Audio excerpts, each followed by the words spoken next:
City centre ಗೊತ್ತಲ್ವಾ, Mangalore. So ಅಲ್ಲಿ ಇಂಟರ್ವ್ಯೂಗೆ ಹೋಗಿದ್ದೆ. ಎಲ್ಲ ನನಗೆ ಫೇಲ್ಯೂರ್ ಲೈಫಲ್ಲಿ ಜಾಸ್ತಿ ಪಡ್ಕೊಂಡಿದ್ರೆ ನನ್ನ ಫೇಲ್ಯೂರ್. ಅಣ್ಣ ಒಬ್ಬ ಸೂಪರ್ ಹೀರೋ ಆಗಿರ್ಬೋದು, ತಂದೆ ಒಬ್ಬ ಸೂಪರ್ ಹೀರೋ ಆಗಿರ್ಬೋದು, ತಮ್ಮ ಸೂಪರ್ ಹೀರೋ ಆಗೋದು ತುಂಬಾ ಕಡಿಮೆ. Hi, welcome back to Vijay Kavitha's YouTube channel. ನಾನು ಕವಿತಾ ಮಾಡಿ. ಸೊ ಇವತ್ತಿನ ವಿಡಿಯೋ ಏನಪ್ಪಾ ಅಂತ ಹೇಳಿದ್ರೆ, ಇನ್ಸ್ಟಾಗ್ರಾಮ್ ಅಲ್ಲಿ ಒಂದು ಪೋಸ್ಟ್ ಹಾಕಿದೆ. ಅದರಲ್ಲಿ ತುಂಬಾ ಜನ ಲೈಫ್ ಜರ್ನಿ ಬಗ್ಗೆ ಹೇಳಿ ಅಂತ ಹೇಳಿದ್ರು. ಸೊ ಆ್ಯಂಡ್ ಕಮೆಂಟಲ್ಲಿ ಕೂಡ, ಯೂಟ್ಯೂಬ್ ಕಮೆಂಟಲ್ಲಿ ಕೂಡ ಕೆಲವರು ಹೇಳಿದ್ದಾರೆ, ಸೊ ಲೈಫ್ ಜರ್ನಿ ಬಗ್ಗೆ ವಿಡಿಯೋ ಮಾಡಿ ಅಂತ. ಸೊ ಹಾಗಾಗಿ ನನ್ನ ಸಣ್ಣ ವಯಸ್ಸಿನಿಂದ ಇಲ್ಲಿ ತನಕದ ಬಗ್ಗೆ ಕೆಲವೊಂದು ವಿಚಾರಗಳನ್ನು ನಿಮ್ಮ ಜೊತೆ ಶೇರ್ ಮಾಡ್ಕೊಳ್ಳೋಣ ಅಂತ ಇವತ್ತಿನ ವಿಡಿಯೋವನ್ನ ಮಾಡ್ತಾ ಇದ್ದೇನೆ. ಸೊ ಬನ್ನಿ ಹಾಗಾದ್ರೆ ಇವತ್ತಿನ ವಿಡಿಯೋನ ಶುರು ಮಾಡೋಣ.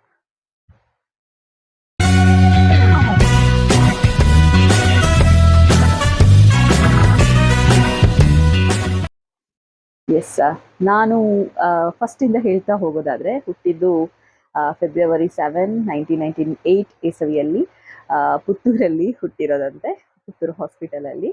ಸೊ ನೆಕ್ಸ್ಟ್ ಬೆಳವಣಿಗೆ ಆಗ್ತಾ ಆಗ್ತಾ 4th ಸ್ಟ್ಯಾಂಡರ್ಡ್ ಇರಬೇಕಾದ್ರೆ, ಅಂದರೆ ನಾನು 4th ಸ್ಟ್ಯಾಂಡರ್ಡ್ ಇರಬೇಕಾದ್ರೆ ನನಗೆ ಇಬ್ಬರು ತಮ್ಮಂದಿರು ಕೂಡ ಇದ್ದರು. ಅಪ್ಪ ತೀರ್ಕೊಳ್ತಾರೆ. ಅಪ್ಪ ತೀರ್ಕೊಂಡ ನಂತರ ಲೈಫ್ ಅನ್ನೋದು ತುಂಬ ತುಂಬ ಡಿಫಿಕಲ್ಟ್ ಆಗಿರುತ್ತೆ. ಯಾಕಂತ ಹೇಳಿದರೆ ಅಮ್ಮನ ಜವಾಬ್ದಾರಿ ಆಗಿರುತ್ತೆ ನಮ್ಮನ್ನು ಸಾಕೋದು. ನಾನು 4ನೇ ಕ್ಲಾಸ್ ಇದ್ದೆ, ತಮ್ಮ 2ನೇ ಕ್ಲಾಸ್, ಆ್ಯಂಡ್ ಸಣ್ಣ ತಮ್ಮ 1.5-2 ವರ್ಷದ ಒಳಗೆ ಅಷ್ಟೇ ಏಜ್ ಆಗಿರ್ಬೋದು ಅವನಿಗೆ. ಅಮ್ಮನಿಗೆ ಜವಾಬ್ದಾರಿ ಹೆಚ್ಚಾಗುತ್ತೆ. ಯಾಕಂತ ಹೇಳಿದರೆ ನಮಗೆ ತೋಟ ಅದು ಇದು ಅಂತ ಏನೂ ಇಲ್ಲ, ಜಸ್ಟ್ ಇರೋದು ಒಂದು ಸಣ್ಣ ಮನೆ. ಸೊ ಜವಾಬ್ದಾರಿ ತುಂಬ ಇತ್ತು ಅಮ್ಮನಿಗೆ. ನಮ್ಮನ್ನು ಕಲಿಸಬೇಕು, ನಮ್ಮ ಎಜುಕೇಷನ್ ಆಗಿರ್ಬೋದು, ನಮ್ಮ ಲೈಫ್ ನೋಡ್ಕೊಳ್ಳೋದಾಗಿರ್ಬೋದು. ಸೊ ತುಂಬ ಜವಾಬ್ದಾರಿಗಳಿತ್ತು. ಸೊ ಹಾಗಾಗಿ ಅಮ್ಮ ಅಷ್ಟರವರೆಗೆ ಹೊರಗಡೆ ಹೋಗಿ ಕೆಲಸ ಮಾಡಿದವರಲ್ಲ. ನೆಕ್ಸ್ಟ್ ಅವರು ಹಾಸ್ಪಿಟಲ್, ಅಂದರೆ ಗೌರ್ಮೆಂಟ್ ಹಾಸ್ಪಿಟಲಲ್ಲಿ ಈ ಡೆಲಿವರಿ ಎಲ್ಲ ಮಾಡಿಸೋದಿರುತ್ತೆ ಅಲ್ವಾ, ನರ್ಸ್ ಹೆಲ್ಪರ್ ಆಗಿ. ಸೊ ಅದು ಕೆಲಸ ಮಾಡ್ತಾರೆ, ಕ್ಲೀನಿಂಗ್ ಮಾಡೋದಾಗಿರ್ಬೋದು, ಮತ್ತು ಡೆಲಿವರಿ ಮಾಡಿಸೋದಾಗಿರ್ಬೋದು. ಸೊ ಅದು ಕೆಲಸ ಸಿಗುತ್ತೆ. ನೀವು ಹೇಳಿದರೆ ನಂಬಲಿಕ್ಕಿಲ್ಲ, ಜಸ್ಟ್ 1000 ಸ್ಯಾಲ್ರಿ ಇತ್ತು ಅವರಿಗೆ ಅಷ್ಟೇ ತಿಂಗಳಿಗೆ, ದಿನಕ್ಕಲ್ಲ, ತಿಂಗಳಿಗೆ 1000 ಸ್ಯಾಲ್ರಿ. ಮತ್ತು ಮಧ್ಯಾಹ್ನ ತನಕ ಬಿಸಿ ಊಟದ ಕೆಲಸಕ್ಕೆ ಹೋಗ್ತಾ ಇದ್ರು. ಸೊ ಹೇಗೊಂದು ಜೀವನ ನಡೀತಾ ಇತ್ತು. ಡೆಲಿವರಿ ಬಂದವರು ಅಮ್ಮ ಮಾಡೋದನ್ನು ನೋಡಿ ತುಂಬ ಖುಷಿಪಟ್ಟು ಈ ಟಿಪ್ಸ್ ಅಂತ ಕೊಟ್ಟರೆ ಅದು ಕೂಡ ನಮಗೆ ಸಾಕಾಗ್ತಿತ್ತು. ಸೊ ತುಂಬ ಕಷ್ಟಪಟ್ಟು ನನ್ನ ಸಾಕ್ತಾರೆ. ಆ್ಯಂಡ್ ಸೊ 6ನೇ ಕ್ಲಾಸ್ ತನಕ ನಾನು ಮಾಣಿ ಗೌರ್ಮೆಂಟ್ ಸ್ಕೂಲಲ್ಲೇ ಓದಿರೋದು. 7ನೇ ಕ್ಲಾಸ್ ಮಚ್ಚಿನ ಸ್ಕೂಲಲ್ಲಿ ಓದ್ತೇನೆ, ಅಜ್ಜಿ ಮನೆಯಲ್ಲಿ. ಆ್ಯಂಡ್ ಅದರ ನೆಕ್ಸ್ಟ್ ಎಲ್ಲಿಯಪ್ಪ ಅಂತ ಹೇಳಿದರೆ, ನನ್ನನ್ನು ಹಾಸ್ಟೆಲ್ ಹಾಕಬೇಕು ಅಂತ ಅಂದ್ಕೊಳ್ತಾರೆ ಅಮ್ಮ. ಯಾಕಂತ ಹೇಳಿದರೆ ಯಾರ್ದೋ ಮನೇಲಿದ್ದರೆ ಅಲ್ಲಿ ಇದ್ದ ಮಾತನ್ನೆಲ್ಲ ಕೇಳಿಕೊಂಡು, ಯಾರೇ ಎಷ್ಟೇ ಕ್ಲೋಸ್ ಇರಲಿ, ಸೊ ಇಲ್ಲ ಸಲ್ಲದ ಮಾತುಗಳನ್ನು ಕೇಳ್ಕೋಬೇಕು, ಆ್ಯಂಡ್ ಅದನ್ನು ಅಪವಾದಗಳನ್ನೆಲ್ಲ ಮೈಗೆ ಹಾಕ್ಕೊಳ್ಬೇಕು. ಸೊ ಹಾಗಾಗಿ ಹಾಸ್ಟೆಲ್ ಪರವಾಗಿಲ್ಲ ಅಂತ.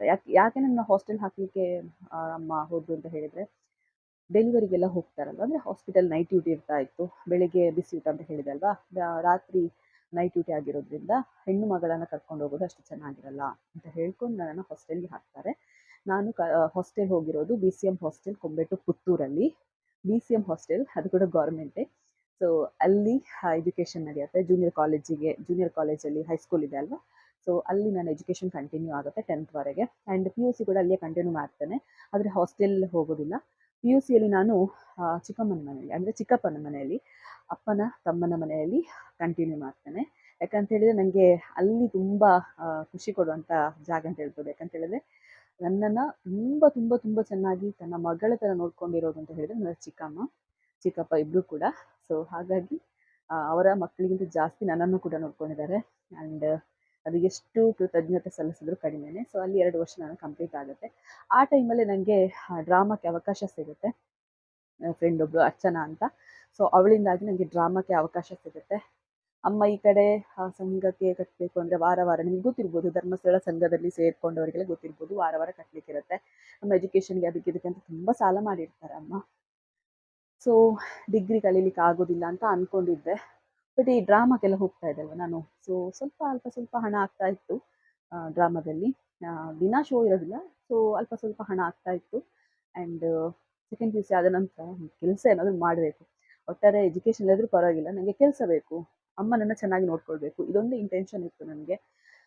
ಸಿಟಿ ಸೆಂಟರ್ ಗೊತ್ತಲ್ವಾ, ಮ್ಯಾಂಗ್ಳೂರ್. ಸೊ ಅಲ್ಲಿ ಇಂಟರ್ವ್ಯೂಗೆ ಹೋಗಿದ್ದೆ. 18 ವರ್ಷ ಕೂಡ ನನಗೆ ಆಗಿರಲಿಲ್ಲ. ಒಟ್ಟಾರೆ ನನಗೆ ಜಾಬ್ ಬೇಕು ಅಂತ ಹೋದೆ. ಇಂಟರ್ವ್ಯೂ ಪಾಸ್ ಆಯಿತು. ಎಲ್ಲ ಆದ ನಂತರ ಲಾಸ್ಟಿಗೆ ಏಜ್ ಆಗಲಿಲ್ಲಲ್ಲ ಅಂತ ಹೇಳ್ತಿದ್ದಾರೆ. ಅದೆಷ್ಟು ಇನ್ನು 1 ವರ್ಷ ಏನಿತ್ತಾ ಅಂತ ಏಜ್ ಆಗಲಿಕ್ಕೆ. ಸೊ ಇನ್ನು ನೆಕ್ಸ್ಟ್ ಇಯರ್ ಬಾ ಅಮ್ಮ, ನಿಂಗೆ ನೆಕ್ಸ್ಟ್ ಇಯರ್ ಕನ್ಫರ್ಮ್ ಜಾಬ್ ಇರುತ್ತೆ ಅಂತ ಹೇಳಿದ್ರು. ತುಂಬ ಬೇಸರ ಆಯ್ತು ನನಗೆ. ಅಯ್ಯೋ, ಏಜ್ ಆಗಲಿಲ್ಲದ್ರೆ ಜಾಬಿಗೆ ತಗೊಳ್ಳೋದಿಲ್ವಾ? ಸರಿ ಪರವಾಗಿಲ್ಲ ಅಂತ ಹೇಳ್ಕೊಂಡು ಬಂದೆ. ಆ್ಯಂಡ್ ಆ ಟೈಮಲ್ಲಿ ಡಿಗ್ರಿ ಕಲಿಬೇಕು ಅಂತ ಆಯಿತು ನನಗೆ. ಸೊ ಯಾರೊಬ್ಬರು ಹೇಳಿದ್ರು ಜರ್ನಲಿಸಮ್ ಕಲಿತ್ರೆ ಒಳ್ಳೆಯದು, ನಿನ್ನ ಫೀಲ್ಡಿಗೆ ಹೆಲ್ಪ್ ಆಗುತ್ತೆ ಅಂತ. ಸೊ ಹಾಗಾಗಿ ನಾನು ಜರ್ನಲಿಸಮ್ ಫೀಲ್ಡನ್ನು ಚೂಸ್ ಮಾಡ್ತೇನೆ ವಿ ಸಿಯಲ್ಲಿ. ವಿ ಸಿ ಆ ಕಡೆ ಎಲ್ಲ ಹೋಗುವಾಗ ಇಷ್ಟು ದೊಡ್ಡ ಕಾಲೇಜಲ್ಲಿ ನಾನು ಓದ್ತೇನೆ ಅಂತ ಕೂಡ ಅಂದ್ಕೊಂಡಿರಲಿಲ್ಲ. ಬಟ್ ಅಷ್ಟು ದೊಡ್ಡ ಕಾಲೇಜಿಗೆ ಹೋಗಲಿಕ್ಕೆ ಕಾರಣ ನನ್ನ ಡ್ರಾಮಾ ಟೀಮ್ನವರು. ಸೊ ಅವರೇ ನನಗೆ ಫೀಸಿಗೆ ಅದಕ್ಕೆ ಇದಕ್ಕೆಂತ ತುಂಬ ಹೆಲ್ಪ್ ಆಗಿದ್ರು. ಆ್ಯಂಡ್ ನನ್ನ ಕೂಡ ಸೇವಿಂಗ್ಸ್ ಇತ್ತಲ್ವಾ, ಸೊ ಡ್ರಾಮಕ್ಕೆಲ್ಲ ಹೋದದ್ದು. ಸೊ ಅದು ಹಾಗಾಗಿ ಅಲ್ಲಿಗೆ ನನಗೆ ಆ ಕಾಲೇಜಿಗೆ ಹೋಗ್ಲಿಕ್ಕಾಯಿತು. ತುಂಬ ಕಷ್ಟಪಟ್ಟಿದ್ದೇನೆ, ಅದೆಲ್ಲ ಹೇಳ್ಕೊಂಡ್ರೆ ತುಂಬ ಇದೆ. ಸೊ ಬೇಡ, ಜರ್ನಲಿಸಮ್ ಆಗುತ್ತೆ. ನಿಮಗೆ ನಾನು ಇದ್ರ ಬಗ್ಗೆ ಹೇಳಿದ್ದೇನೆ, ಬೇಡ. ಸೊ ಜರ್ನಲಿಸಮ್ ಆಗುತ್ತೆ ನನಗೆ. ಜರ್ನಲಿಸಮ್ ಆದ ತಕ್ಷಣ ನನಗೆ ಜಾಬ್ ಆಗಬೇಕು ಅಂತ ಇರುತ್ತೆ. ಯಾಕಂತ ಹೇಳಿದರೆ ಮನೇನ ಚೆನ್ನಾಗಿ ನೋಡ್ಕೊಳ್ಬೇಕು, ಅಮ್ಮ ಆಗಿರ್ಬೋದು ತಮ್ಮಂದಿರನ್ನ ಚೆನ್ನಾಗಿ ನೋಡ್ಕೊಳ್ಬೇಕು ಅನ್ನೋದು ನನ್ನ ಇಂಟೆನ್ಷನ್ ಆಗಿರುತ್ತೆ. ಸೊ ಹಾಗಾಗಿ ತಕ್ಷಣಕ್ಕೆ ಜಾಬ್ ಆಗಬೇಕು ಅಂತ ಪ್ರತಿ ರಜೆಯನ್ನು ಕೂಡ ಯೂಸ್ ಮಾಡ್ಕೊಳ್ತಾ ಇದ್ದೆ. ಹೊಸ ದಿಗಂತಕ್ಕೆ ಇಂಟರ್ನ್ಶಿಪ್ಪಿಗೆ ಹೋದೆ, ಪೇಪರ್ ಇದ್ದಕ್ಕೆ ಉದಯವಾಣಿ ಅದು ಇದು ಅಂತ ಇಂಟರ್ನ್ಶಿಪ್ಪಿಗೆ ಹೋದೆ. V4 ನ್ಯೂಸಲ್ಲಿ ಇಂಟರ್ನ್ಶಿಪ್ಪಿಗೆ ಹೋದೆ. ಸ್ಪಂದನ ಹೇಳಿಕೊಡ್ರಿ ತುಂಬ ಕಡೆ ಇಂಟರ್ನ್ಶಿಪ್ ಮಾಡಿದೆ. ಒಟ್ಟಾರೆ ಜಾಬ್ ಆಗಬೇಕು ಅಂತ ಕಲಿತ ತಕ್ಷಣ ನನಗೆ ಫಸ್ಟಿಗೆ ಕಹಳೆ ನ್ಯೂಸಲ್ಲಿ ಜಾಬ್ ಸಿಕ್ತು. ಆ್ಯಂಡ್ ಅಲ್ಲಿ 7 ಮಂತ್ ಎಕ್ಸ್ಪೀರಿಯನ್ಸ್ ಆದ ನಂತರ V4 ನ್ಯೂಸಿಗೆ ಆಫರ್ ಸಿಗುತ್ತೆ. ಸೊ ಅಲ್ಲಿ ಜಾಬ್ ಮಾಡ್ತಾ ಇರ್ತೇನೆ. ಸೊ ಹೀಗೆ ಜೀವನ ನಡೀತಾ ಇರುತ್ತೆ. 5 ವರ್ಷ ನಾನು ಡ್ರಾಮಾ ಟೀಮಲ್ಲಿದ್ದು ಅಲ್ಲಿ ಒಂದು ಸೇವೆ ಸಲ್ಲಿಸಿದ್ದೇನೆ ಅನ್ನುವಂಥದ್ದೇ ನನಗೆ ಖುಷಿ ಇದೆ. And second P U C ಇರಬೇಕಾದ್ರೆ ಒಂದು ಚಿಂತಾಮಣಿ ಡ್ಯಾನ್ಸ್ ಗ್ರೂಪ್ ಕಡೆ ಶಿವಾಲಯ, ಇಲ್ಲಿ ನಾನು ಡ್ಯಾನ್ಸ್ ತರಬೇತಿಯನ್ನು ಕೂಡ ಪಡ್ಕೊಂಡಿದ್ದೇನೆ. ಅದು ಕೂಡ ಹೇಳಲೇಬೇಕು, ಯಾವುದೇ ಒಂದು ಫೀಸ್ ಕೊಡದೆ ನನಗೆ ತರಬೇತಿ ಕಲಿಸಿಕೊಟ್ಟಿದ್ದಾರೆ. ಸೊ ಮಹೇಶ್ ಕುಲಾಲ್ ಅವರಿಗೂ ಕೂಡ thank you so much. And Bhavana colours Puttur, ಇಲ್ಲಿ ನಾನು ಹೀಗೆ ಏನಾದರೂ ಪ್ರೋಗ್ರಾಮ್ ಇದ್ದಾಗೆಲ್ಲ ಡ್ಯಾನ್ಸ್ ಮಾಡ್ತಾ ಇದ್ದೆ. ಸೊ ಅವರು ಕೂಡ ಅವಕಾಶ ಕೊಟ್ಟಿದ್ದಾರೆ, ಅವರಿಗೂ ಕೂಡ thank you so much. And thanks ಹೇಳಿಕ್ಕೆ ಹೋದರೆ ತುಂಬ ಜನರಿಗೆ ಥ್ಯಾಂಕ್ಸ್ ಹೇಳಬೇಕಾಗತ್ತೆ. ಸೊ ಲೈಫಲ್ಲಿ ಅಷ್ಟು ಜನ ನನಗೆ ಏನು ನನ್ನ ಒಂದು ಬೆನ್ನ ಹಿಂದೆ ಪ್ರೋತ್ಸಾಹ ಕೊಟ್ಟಿದ್ದಾರೆ. ಸೊ ಎಲ್ರಿಗೂ ಥ್ಯಾಂಕ್ ಯು ಸೋ ಮಚ್ ಅಂತ ಹೇಳ್ತಾ, ಆ್ಯಂಡ್ ನೆಕ್ಸ್ಟ್ ಏನು, ಓಕೆ, ಆ ಟೈಮಲ್ಲಿ ಡಿಗ್ರಿ ಎಲ್ಲ ಆಯಿತು ನಂದು. ನಾನು ಒಂದು ಮೆಮೊರೀಸನ್ನು ಹೇಳಬೇಕು ಅಂತ ಇಷ್ಟಪಡ್ತೀನಿ. ಇಷ್ಟು ನನ್ನ ಜರ್ನಿ. ಆನಂತರ ಜಾಬ್ ಆಗುತ್ತೆ. ಸೊ ನೆಕ್ಸ್ಟ್ ನಾನು V4 ನ್ಯೂಸಿಗೆ ಹೋದೆ, ಕೆಲವು ಸುದ್ದಿ ನ್ಯೂಸಿಗೆ ಹೋದೆ, ವಾಪಸ್ ಹೀಗೆ ಟರ್ನ್ ಮಾಡ್ತಾ ಇದ್ದೆ. ಯಾಕಂತ ಹೇಳಿದರೆ ತುಂಬ ನನಗೆ ಲಾಂಗ್ ಆಗ್ತಾ ಇತ್ತು ಮ್ಯಾಂಗ್ಳೂರಿಗೆ ಹೋಗೋದು. ಹಾಗಾಗಿ ಆ ಕಡೆ ಈ ಕಡೆ ಆ ಕಡೆಗೆ ಆಗಿ ಹೇಗೋ ಒಂದು ಜಾಬ್ ಮಾಡ್ತಾ ಇದ್ದೆ. ಆ್ಯಂಡ್ ನೆಟ್ವರ್ಕ್ ಮಾರ್ಕೆಟಿಂಗ್ ಕೂಡ ಮಾಡಿದ್ದೇನೆ. ಲೈಫಲ್ಲಿ ಎಲ್ಲದನ್ನು ಕೂಡ ಎಕ್ಸ್ಪೀರಿಯನ್ಸ್ ಆಗಬೇಕು ಅಂತ ಹೇಳಿ ನೆಟ್ವರ್ಕ್ ಮಾರ್ಕೆಟಿಂಗ್ ಮಾಡಿದ್ದೇನೆ. ಆ್ಯಂಡ್ ಓನ್ ಬಿಸ್ನೆಸ್ ಅಂತೇಳಿ ಸಣ್ಣ ಶಾಪ್ ಮನೇಲೇ ಇಟ್ಟಿದ್ದೆ. ಸೊ ಅದು ಕೂಡ ಮಾಡಿದ್ದೇನೆ. ಅದಕ್ಕೂ ಕೂಡ ಯಾರ ಕಣ್ಣು ಬಿಟ್ಟು ಗೊತ್ತಿಲ್ಲ, ಅದು ಕೂಡ ಹೋಯಿತು. ಆ್ಯಂಡ್ ಎಲ್ಲ ನನಗೆ ಫೇಲ್ಯೂರ್ ಲೈಫಲ್ಲಿ ಜಾಸ್ತಿ ಪಡ್ಕೊಂಡಿದ್ದೆ ನಾನು ಫೇಲ್ಯೂರ್. ಆಮೇಲೆ ಏನು ಒಂದು ಕೆಟ್ಟ ಇನ್ಸಿಡೆಂಟ್ ಆಗುತ್ತೆ. ನನ್ನ ತಮ್ಮಂದು ಅವ ಡೆತ್ ಆಗ್ತಾನೆ. ಆ್ಯಂಡ್ ಅದರ ನಂತರ ನನಗೆ ಮದುವೆ ಆಗುತ್ತೆ. ಮದುವೆ ಆಗೋ ತನಕ ನನಗೆ ಎಲ್ಲವೂ ಫೇಲ್ಯೂರ್. ನನ್ನ ಲೈಫಲ್ಲಿ ಏನು ಅಂದ್ಕೊಂಡ್ರು ಕೂಡ ಫೇಲ್ಯೂರ್ ಆಗ್ತಾ ಇದೆ. ಸೊ ಮದುವೆ ಯಾವಾಗ ಆಯಿತು, ಆನಂತರ ನನ್ನ ಲೈಫೇ ಚೇಂಜ್ ಆಯಿತು. ಸೊ ಲಕ್ ಅನ್ನುವಂಥದ್ದು ನಮ್ಮ ಹಿಂದೆ ಬರುತ್ತೆ ಅಂತ ಹೇಳ್ತಾರಲ್ಲ, ಒಂದಲ್ಲ ಒಂದು ದಿನ ಬರುತ್ತೆ ಅಂತ, ಕಾಯಬೇಕು ಅಂತ ಹೇಳ್ತಾರೆ ನೋಡಿ. ಸೊ ಹಾಗಾಯಿತು ನನ್ನ ಲೈಫು. ಮದುವೆ ಆದ ನಂತರ ನನ್ನ ಲೈಫ್ ಚೇಂಜ್ ಆಯಿತು. ಲೈಫ್ ಚೇಂಜ್ ಅಂತ ಹೇಳಿದರೆ ಅವರ ಮನೆಗೆ ಹೋಗಿ ಲೈಫ್ ಚೇಂಜ್ ಆಯಿತು ಅನ್ನೋಕ್ಕಿಂತಲೂ ನನ್ನ ಬದುಕಿನಲ್ಲಿ ಲೈಫ್ ಚೇಂಜ್ ಆಯಿತು ಅಂತ ಹೇಳ್ಬೋದು. ಯಾಕಂತ ಹೇಳಿದರೆ ನನಗಿದ್ದ ಏನು ಗ್ರಾಚಾರ ಅಂತೆಲ್ಲ ಹೇಳ್ತಾರಲ್ಲ, ಅದೆಲ್ಲ ಬಿಟ್ಟೋಯ್ತು ಅನಿಸುತ್ತೆ.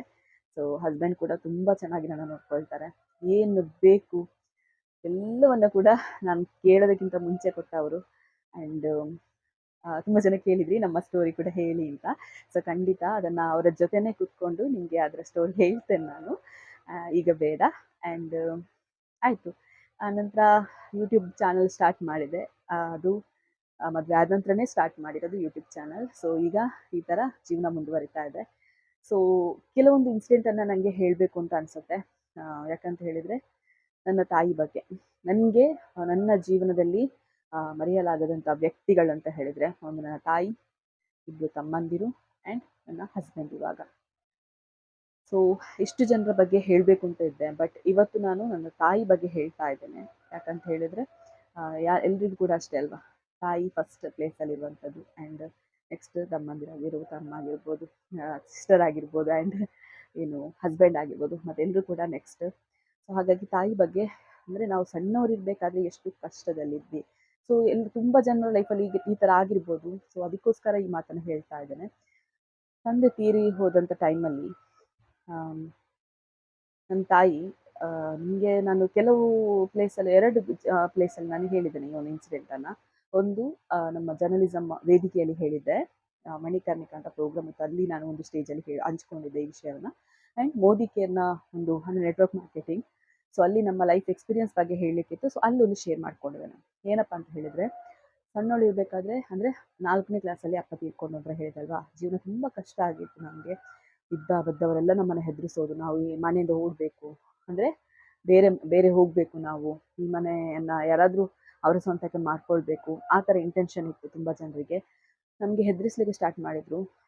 ತಂದೆಯ ಏನು ದೆವ್ವ ಎಲ್ಲ ಬಂದು ಹೊಯ್ಗೆ ಬಿಸಾಡುತ್ತಂತೆ, ಮತ್ತು ಆ ಥರ ಉಪದ್ರ ಕೊಡುತ್ತೆ, ರೋಡಲ್ಲೆಲ್ಲ ಹೋಗಲಿಕ್ಕೆ ಬಿಡೋದಿಲ್ಲ, ಆ ಕಡೆ ರೋಡಲ್ಲಿ ಹೋಗೋದಾದ್ರೆ ಭಯ, ಆ ಥರ ಎಲ್ಲ ನಮ್ಮನ್ನು ತುಂಬ ಹೆದರಿಸಿದ್ರು. ಆ ಟೈಮಲ್ಲಿ ನಮಗೆ ಅವರ ಹೆಸರು ರಮಾನಂದ ಸ್ವಾಮೀಜಿ ಅಂತ ಅನ್ಸುತ್ತೆ. ಕೊಲ್ಯ ಶ್ರೀ ರಮಾನಂದ ಸ್ವಾಮೀಜಿ ಅನ್ಸುತ್ತೆ. ಈಗ ಇಲ್ಲ ಅವರು. ಅವರು ಪೇಪರಲ್ಲಿ ನೋಡ್ತಾರೆ. ನಮ್ಮ ಮನೆಗೆ ಈ ಟಿವಿ ಅವರು ಪೇಪರ್ನವರೆಲ್ಲ ಬರೋದು 12 ಗಂಟೆ ರಾತ್ರಿ ಬಂದಲ್ಲಿ ಇರೋದು. ಅಲ್ಲಿ ಬಂದು ಏನಾದರೂ ಉಪದ್ರ ಇದೆಯಾ ಆ ಥರ ಎಲ್ಲ ನೋಡ್ತಾ ಇದ್ರು. ಮತ್ತು ಶೂಟ್ ಮಾಡೋದು, ಅಲ್ಲಿ ಕೆಳಗೆ ಬಿದ್ದಾಗ ಹೇಗಾಗುತ್ತೆ ಹೀಗಾಗುತ್ತೆ ಅಂತ. ಈಗ TV 9 ಅವರು ತೋರಿಸ್ತಾರಲ್ವ, ಸೊ ಹಾಗೆ ಈ ಥರ ಎಲ್ಲ ನಮ್ಮನ್ನು ಹೆದರಿಸಿದ್ರು. ಹಾಗಾಗಿ ನಾವು ನಮ್ಮ ಪಕ್ಕದ ಮನೆಯಲ್ಲಿ ಒಂದು 3 ತಿಂಗಳು ಜಾಸ್ತಿ ಇದೆಯಾ ಅಂತ ಅಲ್ಲಿ ನಮಗೆ ಊಟ ತಿಂಡಿ ಎಲ್ಲ ಅಲ್ಲೇ ಇತ್ತು. ನಮಗೆ ಮನೆಗೆ ಬರಲಿಕ್ಕೆ ಭಯ. ಸ್ವಲ್ಪ ಬಾಗಿಲು ಕೂಡ ಸರಿ ಇರಲಿಲ್ಲ. ಆ ಟೈಮಲ್ಲಿ ಕೊಲ್ಯ ಸ್ವಾಮೀಜಿ ಬರ್ತಾರೆ. ಸ್ವಾಮೀಜಿ ಬಂದು ಈಗದ ಸಂಸದರಿದ್ದಾರಲ್ವ ನಳಿನ್ ಕುಮಾರ್ ಕಟೀಲ್, ಸೊ ಅವರು ಕೂಡ ಆಗ ಯಾವುದೋ ಒಂದು ಸ್ಥಾನದಲ್ಲಿದ್ದರು. ಸೊ ಅವರೆಲ್ಲ ರಾಜಕೀಯ ವ್ಯಕ್ತಿಗಳು ಅವರು ಇವರು ಅಂತೆಲ್ಲ ಬರ್ತಾರೆ ಮನೆಗೆ. ಮನೆಗೆ ಬಂದು ಸ್ವಾಮೀಜಿ ಬಂದ ತಕ್ಷಣ ಕೇಳ್ತಾರೆ ಆ ಕಡೆ ಮನೆಯಲ್ಲಿ, ಈ ಮನೆಯವರು ಎಲ್ಲಿದ್ದಾರೆ ಅಂತ ನಮ್ಮ ಹತ್ರವೇ ಕೇಳ್ತಾರೆ. ಸೊ ಆಗ ನಾವೇ ಅಂತ ಹೇಳಿ ಮನೆಗೆ ಬರ್ತೇವೆ. ಮನೆಗೆ ಬಂದಾಗ ನಮಗೆ ಮನೆಯಲ್ಲಿ ದೈವ ಇರೋದ್ರಿಂದ ದಿನ ದೀಪ ಇಡಬೇಕಾಗತ್ತೆ ನೋಡಿ. ಸೊ ದೀಪ ಇಟ್ಟು ನಾವು 5 ಗಂಟೆಗೆ ದೀಪ ಇಟ್ಟು ಆ ಮನೆಗೆ ಹೋಗಿದ್ವಿ. ನಮಗೆ ಭಯ ಇಲ್ಲಿ ದೆವ್ವ ಹಾಗೆ ಅಂತ. ಸೊ ಹಾಗಾಗಿ ಸ್ವಾಮೀಜಿ ಮನೆಯೊಳಗೆ ಬರಬೇಕಾದ್ರೆ ದೀಪ ಉರಿತಾ ಇತ್ತು. ಸೊ ಈ ಮನೆ ಬೆಳಗು ತಮ್ಮ ಅಂತ ಒಂದು ಮಾತು ಹೇಳ್ತಾರೆ. ತುಂಬ ಖುಷಿಯಾಗುತ್ತೆ. ಈ ಮನೆಯಲ್ಲಿ ಯಾವುದೇ ದೆವ್ವದ ಕಾಟ ಇಲ್ಲ, ಬರೀ ನಿಮ್ಮನ್ನು ಹೆದರಿಸ್ತಾ ಇದ್ದಾರೆ, ಅಷ್ಟು ನಿಮಗೆ ನಂಬಿಕೆ ಇಲ್ಲ ಅಂತ ಹೇಳಿದ್ರೆ ಎಲ್ಲ ಮೂಲೆಗಳಿಗೂ ಕೂಡ ನಾವು ತಾಯ್ತ ಏನಾದರೂ ತಾಯ್ತ ಅಂತ ಹೇಳ್ತಾರಲ್ವ, ಸೊ ಅದನ್ನು ಕಟ್ತೇವೆ ಅಂತ ಹೇಳ್ತಾರೆ. ಸೊ ಹಾಗಾಗಿ ಆ ಸ್ವಾಮೀಜಿ ಬಂದು 40 kg ಅಕ್ಕಿ, ಸೋಪು, ಪಾತ್ರೆ ಅದು ಇದು ಅಂತೆಲ್ಲ ಮನೆಗೆ ಬರುತ್ತೆ. ದಿನಸಿ ಸಾಮಾನುಗಳೆಲ್ಲ ಮನೆಗೆ ಬರುತ್ತೆ. ಆ್ಯಂಡ್ 1,000 ರೂಪಾಯಿ ಕವರಲ್ಲಿ. ಆಗ 1,000 ಅಂತ ಹೇಳಿದ್ರೆ ಒಂದು 10,000, 20,000-50,000ಕ್ಕೆ ಸಮಾನ. 1,000 ರೂಪಾಯಿ ಕವರಲ್ಲಿ ಹಾಕಿ ಈ ಬಾಗಿಲನ್ನು ಸರಿ ಮಾಡಿಸಿ ಅಮ್ಮ ಅಂತ ಕೊಡ್ತಾರೆ. ಆ ನಂತರ ನಾವು ಧೈರ್ಯವಾಗಿ ಮನೇಲಿ ಇರಲಿಕ್ಕೆ ಸಾಧ್ಯ ಆಯಿತು. ಆ ಟೈಮಲ್ಲಿ ಏನಂತ ಹೇಳಿದ್ರೆ ಜನಗಳ ಭಯ, ದೆವ್ವಕ್ಕಿಂತ ಜಾಸ್ತಿ ನಮಗೆ ಜನಗಳ ಭಯ. ಹಾಗಾಗಿ ಅಮ್ಮ ಬೇರೆ ಸಿಂಗಲ್ ಅಲ್ವಾ, ಹಾಗಾಗಿ ಏನು ಮಾಡ್ತಿದ್ರು ಅಂತ ಹೇಳಿದರೆ, ಅಪ್ಪನ ಚಪ್ಪಲಿ ಎಲ್ಲ ಇತ್ತಲ್ವ, ಇದು ನನಗೆ ತುಂಬ ತುಂಬ ಬೇಸರ ಕೊಡುವಂಥ ವಿಷಯ. ಅಪ್ಪನ ಚಪ್ಪಲಿ ಇತ್ತಲ್ವ, 2-3 ಜೊತೆ ಚಪ್ಪಲಿ ಇತ್ತಲ್ವ, ಸೊ ಅದನ್ನು ಮನೆಯ ಹೊರಗಡೆ ಇಡೋದು. ಯಾರಾದರೂ ಇದ್ದಾರೆ ಅಂತ ಗೊತ್ತಾಗಬೇಕು, ಅಮ್ಮನ ಫ್ಯಾಮಿಲಿ ಯಾರಾದರೂ ಇದ್ದಾರೆ ಅಂತ ಗೊತ್ತಾಗಬೇಕಲ್ವ, ದೊಡ್ಡವರು ಇದ್ದಾರೆ ಅಂತ. ಹಾಗಾಗಿ ಇರ್ತಾಯಿದ್ರು. ಇಷ್ಟೆಲ್ಲ ಕಷ್ಟಪಟ್ಟು ನಮ್ಮನ್ನು ಸಾಕಿದ್ದಾರೆ ಅಮ್ಮ. ಆನಂತರ ಈ ಗೊತ್ತು, ನಾನು ರಾಜಕೀಯ ಬಗ್ಗೆ ಮಾತಾಡಲಿಕ್ಕೆ ಹೋಗೋದಿಲ್ಲ. ರಾಜಕೀಯದವರು ಯಾವ ಪಕ್ಷ ಅಂತ ಹೇಳಲ್ಲ, ರಾಜಕೀಯದವರು ಬಂದು ಹೇಳ್ತಾರೆ, ಮನೆ ಹೋಗಿದೆ ಅಲ್ವಾ, ಸೊ ಹೊಸ ಮನೆ ಕಟ್ಟಿ ನಿಮಗೆ ಅದಕ್ಕೆ ಸಹಾಯ ಮಾಡ್ತೇವೆ, ಅಂದರೆ ಗೌರ್ಮೆಂಟ್ ಕಡೆಯಿಂದ ಸಿಗುತ್ತೆ ಅಂತ. ಗೌರ್ಮೆಂಟ್ ಅವ್ರು ಎಷ್ಟು ಆಟಾಡಿಸ್ತಾರೆ ಅಂತ ಹೇಳಿದ್ರೆ, ಅಮ್ಮ ಪದೇ ಪದೇ ಹೋಗೋದು, ಪಾಸ್ ಆಗಲಿಲ್ಲ. ನಾವು ಅಮ್ಮ ಧರ್ಮಸ್ಥಳ ಸಂಘದಿಂದ 1 ಲಕ್ಷ ತೆಗೆದು, ಆದರೆ ಫಸ್ಟಿಗೆ ನಾವು ಮನೆ ಕಟ್ಟಿ ಆನಂತರ ಅವರಿಗೆ ಅದಕ್ಕೆ ಪಾಸ್ ಆಗೋದಲ್ಲ, ಒಂದೊಂದೇ ಸ್ಟೆಪ್ ಬೈ ಪಾಸ್ ಆಗೋದಲ್ವ ಹಣ. ತುಂಬ ನಮ್ಮನ್ನು ಕಷ್ಟಪಡಿಸಿದ್ದಾರೆ. ಲಾಸ್ಟಿಗೆ ಅಮ್ಮ ಹೋಗಿ ಹೇಳಿದರು, ಏನು ನೀವು ಕೊಡ್ತೇನೆ ಅಂತ ಹೇಳಿ, ಕೊಡೋದಿಲ್ಲ ಅಂತ ಹೇಳಿ, ಏನು ಅಂತ ಹೇಳಿದ್ರೆ ಈ ಥರ ಆಟ ಆಡಿಸಬೇಡಿ ಅಂತ. ಅಷ್ಟು ಕೋಪ ಬಂದಿತ್ತು ಲಾಸ್ಟಿಗೆ ಪಂಚಾಯತಿ ಅವರು ನಮಗೆ ಲಂಚ ತಗೊಂಡಿದ್ರು. ಸೊ ಈ ಟೈಮಲ್ಲಿ ಮನೆ ಕಟ್ತಿದ್ರೆ ನಮಗೆಲ್ಲ ಅರಿವಾಗಬೇಕು. ಆ ಟೈಮಲ್ಲಿ ನಾವು ತುಂಬ ಸಣ್ಣವರಲ್ವಾ. ಈ ಟೈಮಲ್ಲಿ ಆದರೆ ನಾವು ಸಹ ಖಂಡಿತ ಬಿಡಲಿಕ್ಕಿಲ್ಲ, ನ್ಯಾಯದ ಪರವಾಗಿ ಹೋಗ್ತಾ ಇದ್ವಿ. ಆಗ ಅನ್ಯಾಯ ಪರವಾಗಿ ಹೋಗಬೇಕಿತ್ತು. ಯಾಕಂತ ಹೇಳಿದ್ರೆ ಲಂಚ ಕೊಟ್ಟರೆ ಮಾತ್ರ ಎಲ್ಲನೂ ಸಾಧ್ಯ ಅಂತ. ಸೊ ಆ ಥರ ಎಲ್ಲ ನಮ್ಮನ್ನು ತುಂಬ ಅಂದರೆ ತುಂಬ ಆಟ ಆಡಿಸಿದ್ದಾರೆ. ಸೊ ಮನೆ ಕಟ್ತಾರೆ ಅಮ್ಮ. ಮನೆ ಕಟ್ಟಬೇಕಾದ್ರೆ ಈ ಥರ ನಮಗೆ ಪಂಚಾಯತ್ ಕಡೆಯಿಂದ ಹಣ ಸಿಗಲಿಲ್ಲಲ್ವ, ಅರ್ಧಕ್ಕೆ ನಿಂತೋಯ್ತು. ಸಾರ್ನೆ ಏನೂ ಆಗಿರೋದಿಲ್ಲ. ಸಾರ್ ನಂತರ ಕಾಂಕ್ರೀಟ್ ಏನು ಕೆಲಸ ಆಗೋದಿಲ್ಲ, ಜಸ್ಟ್ ಒಂದು ಹಂಚೆ ಹಾಕಿರ್ತಾರೆ. ಮನೆ ಏನು ಜಸ್ಟ್ ಒಂದು ಕಲ್ಲಿನಿಂದ ಮಾಡಿರೋಂಥ ಮನೆ ಅಷ್ಟೇ, ಬಾಗಿಲು ಕೂಡ ಇರಲಿಲ್ಲ. ಬಾಗಿಲಿಗೆ ಏನಂತ ಹೇಳಿದ್ರೆ ಒಂದು ಟರ್ಪಲ್ ಆ ಟೈಪಲ್ಲಿ ಇತ್ತು. ಆಗ ಕೂಡ ಭಯ ಯಾರಾದರೂ ಮನೆಯೊಳಗೆ ಬಂದರೆ ಅಂತ. ಇಷ್ಟೆಲ್ಲ ತುಂಬ ಇನ್ಸಿಡೆಂಟ್ ಆಗಿದೆ. ನಮ್ಮನ್ನು ಅಷ್ಟು ಕಷ್ಟಪಟ್ಟು ಅಮ್ಮ ಸಾಕಿದ್ದಾರೆ. ಸೊ ಕಾಲೇಜ್ ಹೇಗೋ ನಮ್ಮ ನಮ್ಮ ನಮ್ಮ ಫೀಸ್ಗೆ ನಾವು ಮಾಡ್ತಾ ಇದ್ವಿ. ಬಟ್ ನಾನು ಹೇಳಿದ ಹಾಗೆ ನನ್ನ ತಮ್ಮ ತೀರ್ಕೊಂಡಿರೋ ತಮ್ಮ ತುಂಬ ಡ್ರೀಮ್ಸ್ ಇಟ್ಕೊಂಡಿದ್ದ. ಎಲ್ಲವೂ ಅವನಿಗೋಸ್ಕರ ಮುಡಿಪಾಗಿಟ್ಟಿದ್ರು ನನ್ನ ಅಮ್ಮ. ಸೊ ಒಂದು ಅವರಿಗೆ ಸಣ್ಣ ವಯಸ್ಸಿನಲ್ಲೇ ತುಂಬ ಕಷ್ಟ ಅಮ್ಮನಿಗೆ. ಯಾಕಂತ ಹೇಳಿದರೆ ಅವ್ರು 5 ಜನ ಹೆಣ್ಮಕ್ಳು. ಅಮ್ಮನನ್ನು 2ನೇ ಕ್ಲಾಸ್ ಆಗಿರುವಾಗಲೇ ಬಾಂಬೆಗೆ ಕಳಿಸಿದ್ರು ಮಕ್ಕಳನ್ನು ನೋಡ್ಕೊಳ್ಳಿಕ್ಕೆ ಅಂತೆ.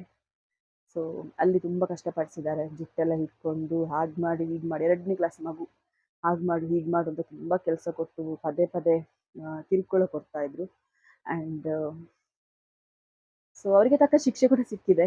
ಯಾಕಂತ ಹೇಳಿದರೆ ನಾವು ನೋಡ್ತಾ ಇರ್ತೇವಲ್ವಾ, ನಮಗೆ ಗೊತ್ತಿರುತ್ತಲ್ವ ಯಾರು ಅಂತ. ಅಮ್ಮ ಹೇಳುವುದೆಲ್ಲ ಕೇಳುವಾಗ ಯಾರಮ್ಮ ಅವರು ಅಂತ, ಅವರೇ ಅಂತ ಹೇಳುವಾಗ ಅವರಿಗೆ ಶಿಕ್ಷೆ ಕೂಡ ಸಿಕ್ಕಿದೆ. ಮಾಡಿದ ತಪ್ಪಿಗೆ ಶಿಕ್ಷೆ ಹಾಗೆ ಆಗುತ್ತೆ ನೋಡಿ, ಆ ಥರ. ಸೊ ಮೊದಲೆಲ್ಲ ಜಾಸ್ತಿ ನಿಮಗೆ ಗೊತ್ತಿರ್ಬೋದು. ಆ್ಯಂಡ್ ಸಣ್ಣ ವಯಸ್ಸಿನಿಂದೇ ಕಷ್ಟಪಟ್ಟರು. ಮದುವೆ ಆದ ನಂತರ ಸ್ವಲ್ಪ ಖುಷಿಯಾಗಿರ್ತೇನೆ ಅಂತ ಹೇಳಿದರೆ, ಮದುವೆ ಆದ ನಂತರ ಕೂಡ ಗಂಡನನ್ನು ಕಳ್ಕೊಳ್ತಾರೆ. ಆಯಿತು ಮಕ್ಕಳಿಂದಾದರೂ ಒಂದು ಖುಷಿ ಸಿಗುತ್ತೆ ಅಂತ ಹೇಳುವಾಗ ಮಗನನ್ನು ಕಳ್ಕೊಳ್ತಾರೆ.